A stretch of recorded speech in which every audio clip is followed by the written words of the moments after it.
Hi everyone, here's what's bothering me today. The worship of Elon Musk. Now, I know this is already going to piss off some Musk-loving man babies and people who think he's some modern day Tony Stark, and that's fine. But I want to preface this by saying that this isn't going to be a hit piece on Musk because of jealousy of his success with, Tesla, SpaceX, the Boring Company, whatever. That's like, okay, he's successful, and I don't hate him, nor am I envious of that. What I take issue with is the hero worship of him, which is not well deserved. So with that out of the way, let's talk about how he got started. Now, while he has openly said that his father is an evil man or that he plans evil, this doesn't change the fact that his father and his wealthy mother, as whites in apartheid South Africa, profited immensely off of exploitation, which obviously gave Elon Musk a much larger head start and more security and capital that he could fall back on to take greater risks. This is why the idea of self-made billionaires isn't really a thing. Now, well, I'm not saying that means Elon Musk is a bad guy or an evil guy, but where he starts already comes from a point of wealth and privilege. Then, as he gets older, he starts, getting into different business ventures, which brings us to PayPal. Now, everyone sees him as one of the original co-founders of PayPal, but it's more like he had another company that merged with PayPal, and then he became the CEO of PayPal and a co-founder. And he was CEO for like 1 year before he was ousted from the company. But because he was still a majority shareholder when they sold PayPal to like Yahoo or whoever, they made like a cool several $1 million. I think $165 million is what he walked away with.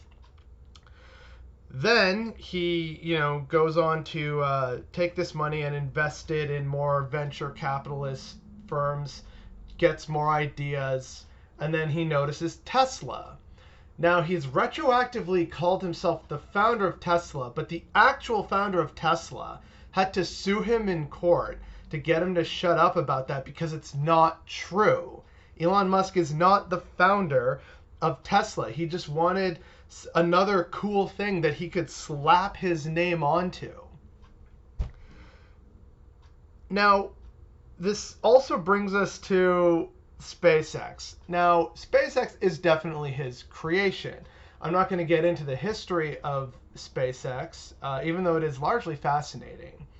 But a lot of people seem to think that between Tesla and SpaceX and Hyperloop, which I'm getting to in a minute, Elon Musk is some kind of Tony Stark figure, this bold visionary and luminosity who's just going to lead humanity down the right path.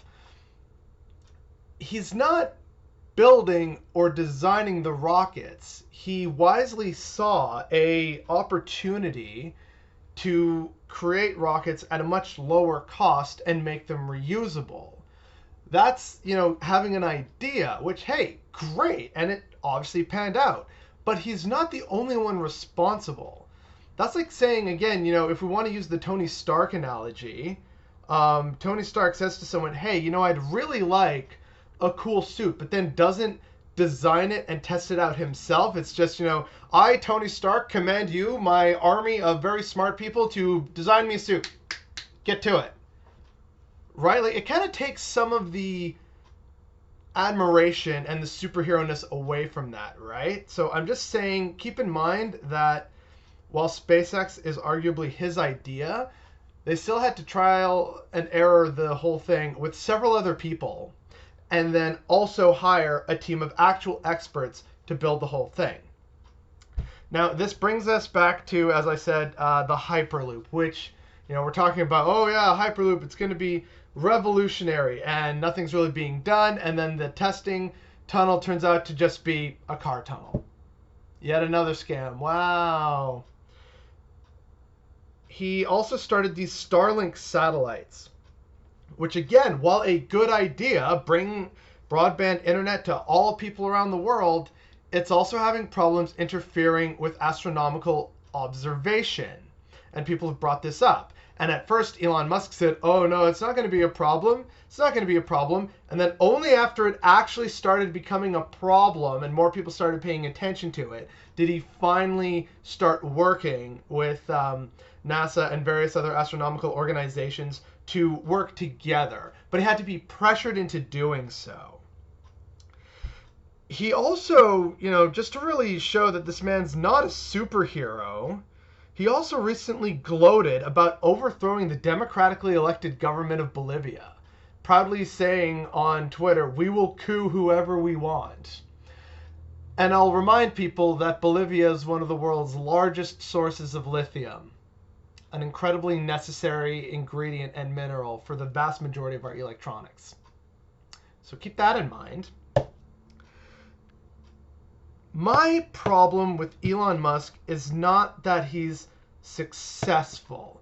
My problem is with the people who see him as some kind of figure worthy of hero worship, comparing him to good-natured, very intelligent people like Tony Stark. Elon Musk is not Tony Stark. He's a bargain bin Lex Luthor. The man comes from privilege, buys his way into companies and success, and simply builds off of that as a capitalist. So sure, he's successful. And what you really love about him is not his intelligence or his smarts. You love his branding. That's really what this is. If the man were Tony Stark with all these billions that he keeps amassing and allegedly wants to make the world better, even though these clearly turn out to be smoke and mirrors in the vast majority of cases, if he really wanted to fix the world, he would put the $4 billion needed to save the nation of Yemen. He would pay for all the food and the building recovery in Beirut following the blast. He would call for, to really cement his legacy, that he would personally pay from his fortune all the medical debts and student debts of every single American citizen. The man can save lives. He can change lives for the better. But he doesn't because he wants to make money to boost his brand. And millions of you eat it up because he's not actually some smart luminosity who's going to be some kind of new age enlightenment man who's going to lead us to the stars. He's a well put together front. He's a poster. He's some kind of aspiration. But who he is as a person, while not bad, is just a brand. And that you people equate that with being a superhero rather than recognizing that all of what he does is very problematic and makes him far more of a villain is what's bothering me today.